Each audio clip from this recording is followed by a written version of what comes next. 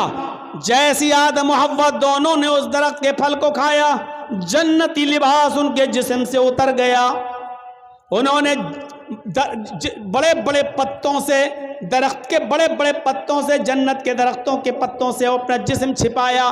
یہ انسان کی فطرت ہے، یہ انسان کی فطرت ہے۔ آج آپ دیکھ سکتے ہو علاقوں میں گھوم گھوم کر کہ کون کس پوزیشن میں رہتا ہے۔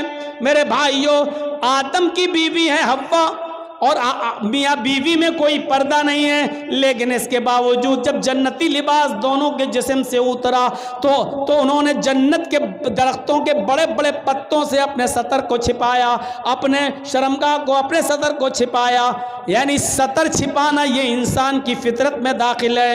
میرے پیارے ساتھیوں پھر اللہ رب العالمین نے دونوں کو جنت سے باہر کر دیا۔ اے آدم و حوا دونوں نے آج میری نافرمانی کی ہے، اب تم دونوں کے لیے جنت حرام ہے، اب تم دونوں یہاں سے نکلو۔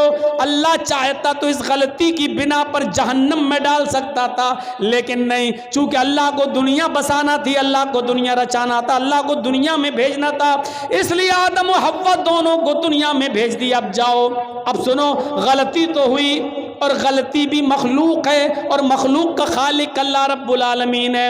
دنیا میں کوئی ایسی بیماری پیدا ہی نہیں ہوئی کہ اللہ نے بیماری پیدا کی ہو اور اس کا علاج نہ اتارا ہو، کوئی بیماری دنیا میں ایسی ہے ہی نہیں جس کا علاج نہ اتارا ہو، الا الموت، موت کے علاوہ۔ اب آپ کہو مولانا کیا بات کرتے ہو، کینسر کا کوئی علاج نہیں ہے۔ انسان کی عقل ابھی وہاں تک نہیں پہنچی ہے۔ کل تک ٹی بی کا علاج نہیں تھا، لیکن آج ٹی بی کا علاج آ گیا کہ نہیں آ گیا؟ کل تک بہت سی بیماریوں کا علاج نہیں تھا، لیکن آج پاسبل ہو گیا ہے۔ ہو سکتا ہے کل انسان کا علم اس کو کینسر کی کھوج میں بھی کامیاب کر دے اور کینسر کا علاج بھی انسان ڈھونڈ لے۔ صرف موت کے ہر چیز اور ہر بیماری کا علاج اللہ نے اتارا ہے۔ تو میرے بھائیوں، اگر اللہ نے بیماری اتاری تو اللہ نے اس کا علاج بھی اتارا ہے۔ اسی طریقے سے اگر اللہ نے خطا اور غلطی کو پیدا کیا ہے، اللہ نے گناہ کو اگر پیدا کیا ہے، تو گناہ کا علاج بھی توبہ اور استغفار کی شکل میں بتایا ہے۔ اگر بیماری ہے تو اس کا علاج بھی ہے، اگر گناہ پیدا کیا ہے تو گناہ کا تریاق اور گناہ کا علاج بھی بتایا ہے، اور وہ کیا ہے؟ توبہ اور استغفار۔ اسی لیے آدم اور حوا دونوں کو جب جنت سے بھیج دیا گیا دنیا میں، تو آدم و حوا سے جب یہ خطا ہوئی تو آدم و حوا نے اپنی اس خطا کا، اپنی اس بیماری کا، اپنی اس گناہ کا اور اس غلطی کا اقرار بھی کیا اور اس کا علاج اس طریقے سے کیا۔ ربنا ظلمنا انفسنا وان لم تغفر لنا وترحمنا لنکونن من الخاسرین۔ حضرت یونس علیہ السلام سے اللہ نے فرمایا تمہیں جانا نہیں ہے، تمہیں اپنی بستی میں رہ کر دعوت و تبلیغ کرنا ہے۔ یونس نہیں مانے، اللہ کی مرضی کے بغیر، اللہ کے حکم کے بغیر چل دیے۔ ایک خطا کی، ایک غلطی کی، اللہ نے ان کو سمندر میں، کشتی میں اسے پلٹوا دیا، مچھلی نے ان کو نگل لیا۔ یونس علیہ السلام سے خطا ہوئی، یونس علیہ السلام سے غلطی ہوئی، اللہ کا حکم نہیں مانا۔ اب اس غلطی کے اقرار بھی کر رہے ہیں اور اس غلطی کا علاج توبہ کی شکل میں، استغفار کی شکل میں کر رہے ہیں۔ لا الہ الا انت سبحانک انی کنت من الظالمین۔ اگر غلطی ہے، گناہ اللہ نے پیدا کیا ہے تو اس کا علاج بھی پیدا کیا ہے، اور اس کا علاج کیا ہے؟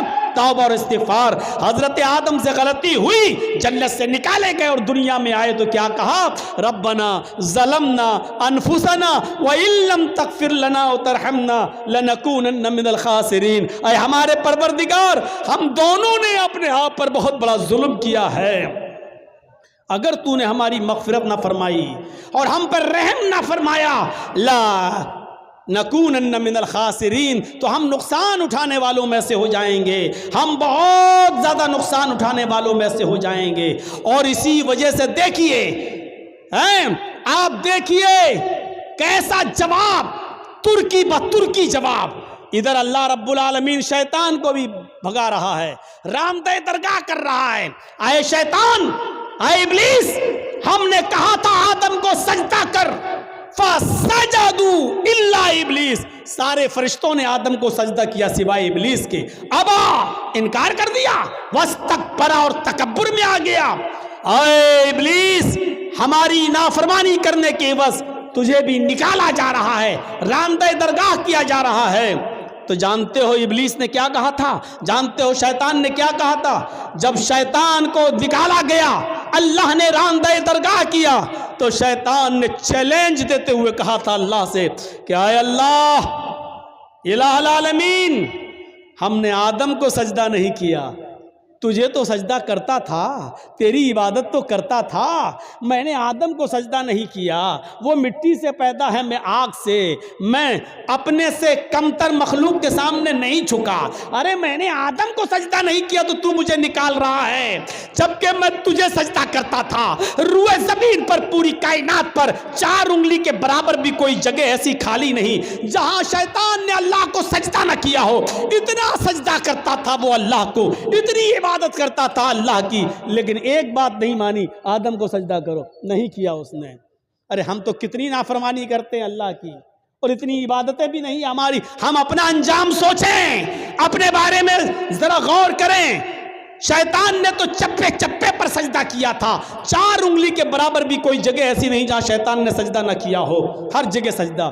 لیکن اللہ نے کہا آدم کو سجدہ کرو، نہیں مانی اس کی بات، نہیں اللہ میں مٹی سے، آگ سے، اور وہ مٹی سے، آگ مٹی کے سامنے جھکے گی؟ اللہ نے کہا نکلو، اور جب نکالا گیا تو کیا کہا اس نے چیلنج دیتے ہوئے؟ قسم ہے مجھے اپنے تکبر کی، اے اللہ الہ العالمین، آدم کی وجہ سے تو مجھے نکال رہا ہے نا، آدم کی وجہ سے تو مجھے نکال رہا ہے نا، میں آخری سانس تک تیرے بندے آدم اور آدم کی اولاد سے گناہ کے کام کراتا رہوں گا، دنیا میں بھی میں ان سے گناہ کے کام کراتا رہوں گا، ہم تیرے بندے آدم سے اور آدم کی اولاد سے آخری سانس تک ان سے غلط کام کراتا رہوں گا، اور ان کو گناہوں کی دلدل میں ڈال کر آخری سانس تک ان سے گناہ کے کام کرا کر ان کو آخری دم تک ان سے گناہ کراتا رہوں گا، اور اسی گناہ پر ان کو وہ موت آئے گی اور اپنے ساتھ لے کر ہم ان کو جہنم میں جائیں گے۔ اے اللہ قسم ہے مجھے اپنے تکبر کی کہ میں تیرے بندے آدم اور آدم کی اولاد سے آخری سانس تک گناہ کراتا رہوں گا اور ان کو قیامت کے دن اپنے ساتھ جہنم میں لے جاؤں گا۔ تو ادھر اللہ نے اس کے چیلنج کو قبول کرتے ہوئے ترکی بترکی جواب دیا، اے ابلیس جا تو میرے بندے کو آخری وقت تک بہکا، جا تو آدم کی اولاد سے آخری وقت تک گناہ کے کام کرا، جا میں تجھے اجازت دیتا ہوں آخری وقت تک تو میرے بندوں کو بہکاتا رہے اور ان سے گناہ کے کام کراتا رہے اور تو ان کو اپنے ساتھ جہنم میں لے جاتا رہے، جا مجھے تیرا یہ چیلنج قبول ہے، لیکن قسم ہے مجھے بھی اپنے عزت و جلال کی، میں بھی اپنے بندے کے آخری وقت تک کی توبہ کو قبول کرتا رہوں گا، میں اپنے بندے کے آخری وقت تک کے گناہ کو معاف کر دوں گا اگر اس نے سچی اور خالص توبہ کی، یعنی توبۃ نصوحا، اگر میرے بندے نے خالص اور سچی توبہ کی تو میں اپنے بندے کی اس توبہ کو قبول کر کے اور آخری وقت تک کے گناہ کو معاف کر کے اپنے بندوں کو جنت میں داخل کرتا رہوں گا۔ تو آخری سانس تک گناہ کراتا رہے گا، میں آخری سانس تک اپنے بندے کی توبہ کو قبول کرتا رہوں گا، تو آخری سانس تک جہنم میں لے جانے کی کوشش میں رہے گا، میں آخری سانس تک اپنے بندے کو بخش کر جنت میں داخل کرنے کی کرتا رہوں گا۔ میرے بھائیوں ترکی بترکی جواب، اس لیے توبہ اور استغفار کرو۔ کیا لگتا ہے آپ کو اتنا سا جملہ کہنے میں؟ گناہ اللہ نے اتارا ہے تو اس کا علاج توبہ اور استغفار بھی اتارا ہے۔ کوئی گناہ ہو جائے فوراً کہو استغفر اللہ ربی من کل ذنب واتوب الیہ، اور اڑتے بیٹھتے چلتے پھرتے یہ جملہ پڑھتے رہو۔ کتنا سا جملہ ہے یار، استغفر اللہ ربی من کل ذنب واتوب الیہ، اڑتے پھرتے چلتے پھرتے کھاتے پیتے جملے پڑھتے رہو۔ استغفر اللہ ربی، میں مغفرت طلب کرتا ہوں اللہ کی، استغفر اللہ میں اللہ سے مغفرت طلب کرتا ہوں جو میرا رب ہے، من کل ذنب ہر گناہ سے، واتوب الیہ اور اسی سے توبہ کرتا ہوں، اسی کی طرف رجوع ہوتا ہوں۔ یہ ایسی دعا ہے کہ خود اللہ کے نبی صلی اللہ علیہ وسلم یہ دعا پڑھا کرتے تھے اور کہا کرتے تھے لوگوں استغفروا ربکم وَإِنِّي لَأَسْتَغْفِرُ اللَّهَ فِي الْيَوْمِ 100 مرہ، اے لوگو تم اپنے رب سے مغفرت مانگا کرو، اے لوگو تم اپنے رب سے مغفرت طلب کیا کرو۔ اِنِّي لَأَسْتَغْفِرُ اللَّهَ فِي الْيَوْمِ 100 مرہ، محمد رسول اللہ کا یعنی میرا حال یہ ہے کہ میں ایک دن میں 24 گھنٹے میں صبح اور شام میں 100 سے زیادہ بار اللہ سے مغفرت طلب کرتا ہوں، اللہ سے استغفار کرتا ہوں۔ میرا حال یہ ہے کہ میں 100 سے زیادہ بار اللہ سے مغفرت طلب کرتا ہوں۔ اللہ تعالیٰ نے اپنے نبی محمد رسول اللہ کو حکم دیا وَقُلْ رَبِّ اغْفِرْ وَارْحَمْ وَأَنْتَ خَيْرُ الرَّاحِمِينَ، وقر رب اغفر، اے محمد صلی اللہ علیہ وسلم کہہ دو، یہ کہتے رہو رب اغفر، اے اللہ میری مغفرت فرما، ورحم میرے اوپر رحم فرما، وانت خیر الراحمین، اور تو بہت زیادہ رحم کرنے والا ہے۔ میرے بھائیوں ان جملوں کو ادا کرتے رہیے۔ اللہ کے نبی بھی کہتے تھے وَإِنِّي لَأَسْتَغْفِرُ اللَّهَ فِي الْيَوْمِ 100 مرہ، اللہ کے نبی بھی کہا کرتے تھے استغفر اللہ ربی من کل ذنب واتوب الیہ، یہ مغفرت طلب کرنا بہت ضروری ہے۔ اور جانتے ہو مغفرت کے فائدے کیا ہیں؟ مغفرت کے فائدے کیا ہیں؟ حضرت نوح علیہ السلام نے اپنی قوم سے کہا تھا، جب قحط پڑ گیا، بہت زیادہ سوکھا پڑ گیا، تو اپنی قوم کے لوگوں سے کہا تھا، کیا کہا تھا؟ وَاسْتَغْفِرُوا رَبَّكُمْ إِنَّهُ كَانَ غَفَّارًا، اے میری قوم کے لوگوں اپنے رب سے مغفرت طلب کرو، اے میری قوم کے لوگوں اپنے رب سے مغفرت طلب کرو۔ یُرْسِلِ السَّمَاءَ عَلَيْكُمْ مِدْرَارًا، جب تم اپنے رب سے مغفرت طلب کرو گے تو اللہ رب العالمین آسمان سے بارشیں برسائے گا۔ یہ جو قحط پڑ گیا ہے، جو سوکھا پڑ گیا ہے، اللہ رب العالمین آسمان سے تمہارے اوپر بارشیں برسائے گا اگر تم مغفرت طلب کرو گے، استغفار کرو گے تو۔ یُرْسِلِ السَّمَاءَ عَلَيْكُمْ مِدْرَارًا، اللہ رب العالمین تمہاری اوپر آسمان سے بارش برسائے گا۔ وَيُمْدِدْكُمْ بِأَمْوَالٍ وَبَنِينَ، اور اللہ رب العالمین تمہیں اولادیں دے گا اور مال سے نوازے گا۔ وَيُمْدِدْكُمْ بِأَمْوَالٍ وَبَنِينَ، اللہ تمہیں مال بھی دے گا اور اولادیں بھی دے گا۔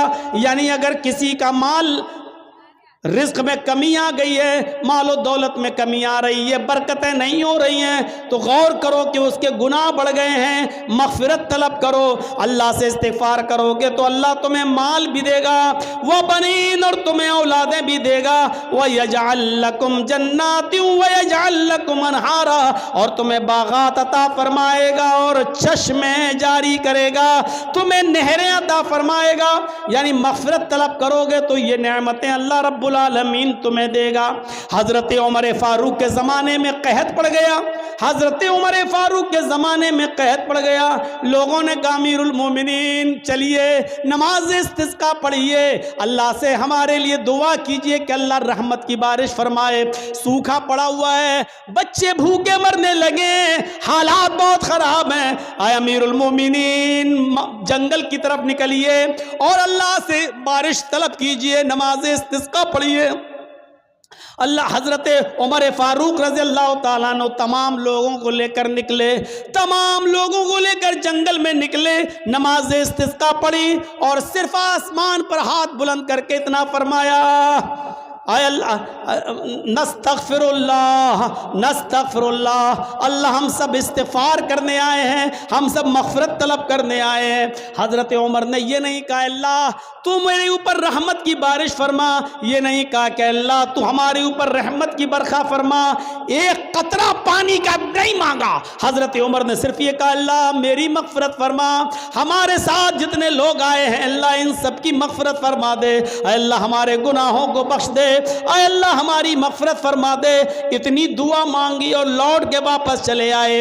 جب اپنے گھر پہ آئے تو تمام لوگوں نے گھر گھیر لیا، حضرت عمر باہر نکلے، لوگوں نے کہا امیر المومنین یہ کیا ہو گیا آپ کو، آپ جنگل میں ہم سب کو لے کر نکلے، ہم نے سوچا نماز استسقاء کے بعد آپ اللہ سے دعا کریں گے کہ اللہ ہمارے اوپر رحمت کی بارش فرمائے، آپ نے بارش کے لیے ایک لفظ بھی اللہ سے نہیں مانگا، آپ نے ایک قطرہ پانی بھی اللہ سے دعا نہیں کی، اور آپ مغفرت کی دعا کر کے چلے آئے۔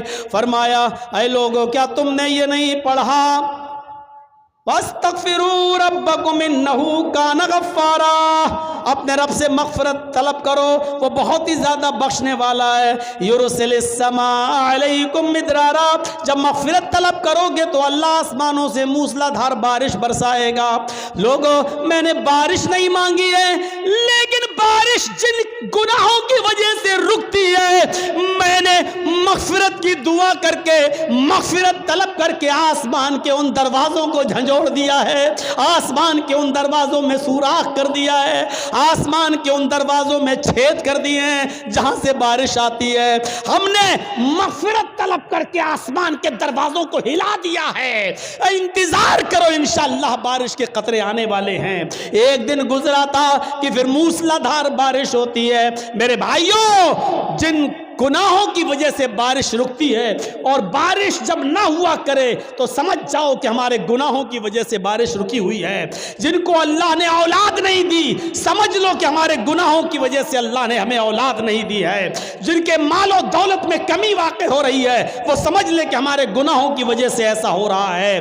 فرمایا وَيُمْدِدْكُمْ بِأَمْوَالٍ وَبَنِينَ، اگر تم اللہ سے مغفرت طلب کرو گے تو اللہ مال بھی تمہیں دے گا اور اولادیں بھی دے گا، آسمان سے موسلا دھار بارش بھی برسائے گا، اور تمہیں باغات بھی دے گا اور نہریں بھی دے گا، یعنی کنویں، پانی، چشمہ، اور کھیتی باڑی، اناج، غلہ، پھل فروٹ، یہ ساری چیزیں تمہیں کب دے گا؟ جب تم مغفرت کی دعا کرو گے۔ تو میرے پیارے ساتھیوں، یہ مغفرت کا معاملہ ہے۔ اس لیے میں نے کہا یا ایھا الذین آمنوا توبوا الی اللہ توبۃ نصوحا، ایمانوں والو اللہ رب العالمین سے سچی اور خالص توبہ کرو۔ لیکن یہ ساری نعمتیں ہمیں تبھی ملیں گی جب ہم خالص اور سچی توبہ کریں گے۔ اپنے معاشرے کی اصلاح کرو، اور اب گناہ بار بار مت کرو، گناہوں پر نادم ہونا سیکھو۔ اور دیکھیے آج کے اس اوریانیت کے دور میں، کل میں نے جس کی طرف اشارہ کیا تھا میرے بھائیوں، آج ان تمام گناہوں کی وجہ سے آج اللہ کی نعمتیں ہم سے چھین لی جاتی ہیں، اور اس طریقے کا سبق حاصل کرنا چاہیے ہر جلسے والوں کو بھی۔ جس طریقے سے میں نے کل بھی اشارہ کیا تھا، آج جلسوں میں بھی بڑے عجیب و غریب سے آپ جائیے۔ اب کل میں جا رہا ہوں کٹیہار کی سرزمین پر، دیکھیے گا کیسا خلط ملط ہوگا، میلہ لگے گا، مرد اور عورتوں کی بھیڑ لگے گی، اور جب لاسٹ میں میری تقریر ہوگی تب جا کر سب اکٹھا ہو جائیں گے، اور اس سے پہلے مارکیٹنگ ہوگی، شاپنگ ہوگی، جلسوں میں بدنظمی ہوگی، مرد و عورتوں کا اختلاط ہوگا۔ میرے بھائیوں، یہ بڑی اچھی چیز ہے جو ہمیں نیما کے جلسے میں دیکھنے کو ملتی ہے، کہ اللہ کا شکر ہے کہ یہاں کے لوگ اس طریقے کا انتظام کرتے ہیں کہ مردوں کا عورتوں کے ساتھ اور عورتوں کا مردوں کے ساتھ اختلاط نہ ہونے پائے ہیں، اور دکانوں پر عورتیں نہ آئیں، اس طریقے کا انتظام کرتے ہیں۔ اور یہ بہت بڑی چیز ہے۔ بہت سے دکان والے بیچارے لڑتے بھی ہیں کہ آپ کیوں لیڈیز کو روک رہے ہیں، کیوں نہیں آنے دیتے ہیں ہماری دکان پر، ہم چند روپیہ کمانے کے لیے۔ میرے بھائیوں، آج جلسے والوں نے بھی جلسے دوسری سرزمینوں پر اسی لیے کرنا شروع کیا۔ لوگوں نے ان کو مشورے دیے، بھائی میلے ٹھیلے بند کرو، تو جانتے ہو کیا کہتے ہیں؟ اگر میلہ نہیں لگائیں گے تو بھیڑ نہیں ہوگی، اور بھیڑ نہیں ہوگی تو عورتیں نہیں آئیں گی، اور عورتیں نہیں آئیں گی تو ہمارے جلسے میں چندہ نہیں ہوگا۔